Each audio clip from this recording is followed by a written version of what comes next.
Yo, what is up everybody, and welcome back to another NBA 2K16 Rec Center game.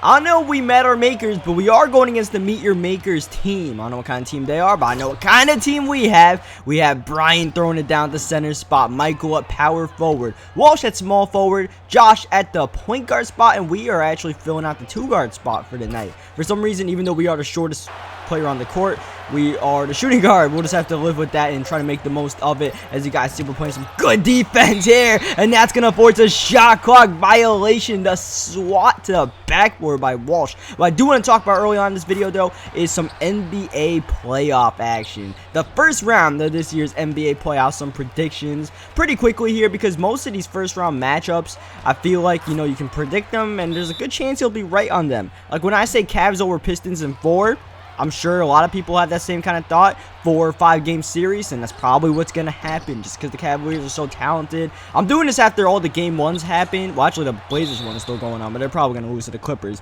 But you know, the Pistons were gonna steal a game in that series. Game 1 was probably that game. They were hot from downtown, over 50%, and then Reggie Jackson kind of tried to go into takeover mode and kind of took over the game for the Cavaliers and helped them win it. So I'm not sure the Pistons win a game. I mean, they got Andre Drummond, who's their best player, sitting on the bench in the last couple minutes. That's not a good recipe when your best player, your franchise center, is not even on the court in crunch time. So the Cavs are just too talented. They got LeBron James, and LeBron in playoff time is just very, very scary. Brian quit out the game right there. He actually didn't lag out. Nothing happened to him. He chose to quit because he wasn't getting foul calls. So we're down our center. Now we gotta hope this guy plays good defense, this new CPU center, and hopefully Michael could help out on the boards on the defensive rebounding side. As you see, they get a bucket right there, fading away. Anyways, that 8 versus 1 seed, probably not gonna be an upset there, but there might be an upset in the 7-2 series in the Eastern Conference. Raptors and Pacers. It looks like they don't have anybody to guard Paul George. The only option on that Raptors team is DeMarre Carroll, and he's still coming off that injury. But nonetheless, I actually have the Raptors winning this game in 7 series. The Pacers have been very inconsistent all season. The Raptors, we know during playoff time, this is the 3rd year in the Lowry, DeRozan backcourt era for the Raptors that they made the playoffs. And the 3rd year, they don't look like they're really going to do much in the playoffs. But I do think they win this first round series in 7 games. I feel like it's going to be a very up and down series. You're going to be changing your opinion a lot during this series. But I feel like the Raptors, unlike that Brooklyn series when they didn't win Game 7, I believe 2 years ago, Paul Pierce coming up clutch, I think they pull it out here, and I just feel like they're a very deep team, and that's going to pay off. They got Joseph and Biyombo. See, we miss a perfect release right there somehow. And then they also got Patrick Patterson coming off their bench. Very deep team. Should be good enough to, when Lowry and DeRozan may not be scoring a bunch of points, that they can help them out. I mean, they almost did help out in Game 1 to help them win. Corey Joseph had a pretty good game. So, I mean, that series could definitely go either way. You know, the Raptors aren't exactly a 2 seed when you think about it. You think a 2 seed, you think about maybe the San Antonio Spurs or OKC Thunder. Not exactly the kind of intimidating 2 seed you may think of. Heat over Hornets. Not going to waste too much time on that because I just don't think the Hornets have what it takes to really win a playoff game, let alone the series. They only have Kemba Walker. Batum can create a little bit. Lynn can penetrate, but they just don't have too much options. Once you take away Kemba Walker, the main creator on that team, you know, that's kind of their team. You know, the Heat, they got Wade, they got Whiteside, you got Dragic, Winslow's playing good defense, Dane's playing good defense, Josh Richardson coming off the bench. It's just a very deep team, and I just feel like that's just a mismatch right there. The Heat is just very talented right now and rocking since the All-Star break. So I got them in a sweep. Hawks over Celtics.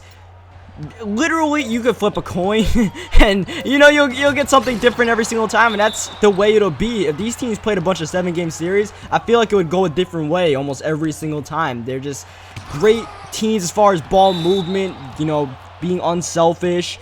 Brad Stevens got a great program in Boston. Budenholzer, a great team in Atlanta. Millsap is such a good 2-way player. Isaiah Thomas is rocking. Jay Crowder is a great 2-way player. And they just, you know, they got guys coming off the bench. Pretty much anybody in that team can shoot a 3 on both sides. And I got Hawks over 7 because I think, you know, as we somehow draw a charging foul right there, we're down 10 in this series, or 10 in this game right here. But yeah, I think the Hawks can, maybe win that Game 7 at home. Of course, they don't have the strongest home court advantage, but that's just my take. It can really go either way. Warriors over Rockets.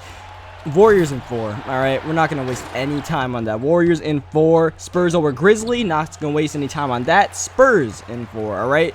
No disrespect to the teams. The Grizzlies are just way too banged up. But they had their stars. Maybe they give them a decent series. The Warriors are just...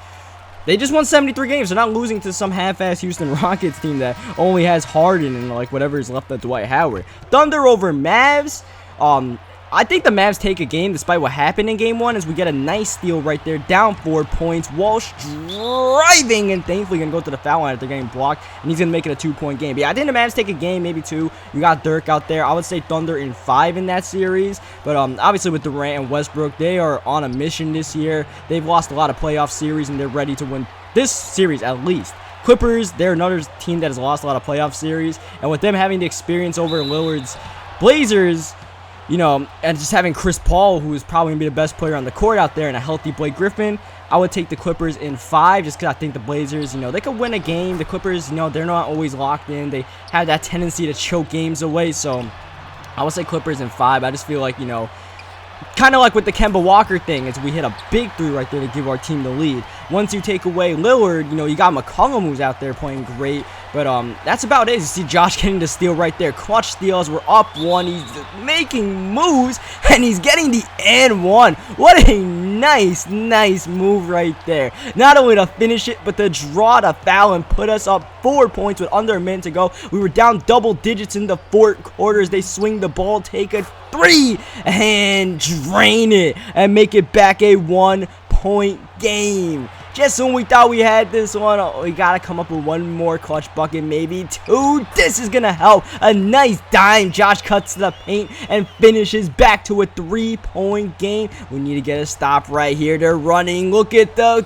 3. Put it up. But you don't put it down because we got the help defense right there. Josh got screened, but we quickly made a move. And now we could potentially get the dagger with a bucket on this possession. And 1. That's probably going to do it. Brian's CPU actually coming up clutch for us right there. Even though he wasn't grabbing many boards. On the offensive end, he helped us out. That 3 is going to miss. But as you guys can see, they're going to get their own board to keep this 6-point game alive after Brian's CPU hit the free throw. This is a contested 3 that's going to go down. 7.6 left. They have to foul right here. We just got to make sure we don't turn the ball over, advance the ball up, and that'll probably do it. We give it to Josh. He's going to dribble out the clock, giving it to Walsh, and that's the game. Come back from behind.